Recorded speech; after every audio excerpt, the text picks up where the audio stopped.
Hi everyone, thank you for my 16 subscribers. నేను last సిరీస్లో మీకు చెప్పింది గుర్తుంటే మాకు చాలా సిసి యాక్టివిటీస్ ఉండేవని చెప్పాను కదా. వాటితో పాటు ఇంకో విషయం కూడా నేను మీకు చెప్పాలి. మా స్కూల్ అనేది చాలా పెద్దది.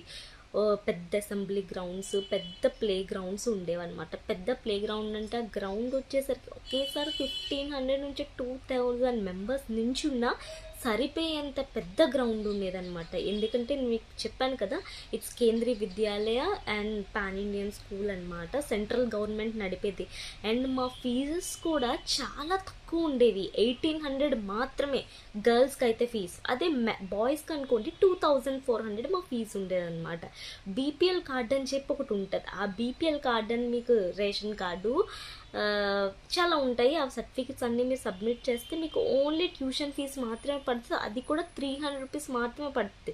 ప్రతి ఒక్క ఇండియన్ పేరెంట్ కూడా ఇది ఎఫర్టబుల్ అనమాట ఈ స్కూల్లో చదివించడానికి.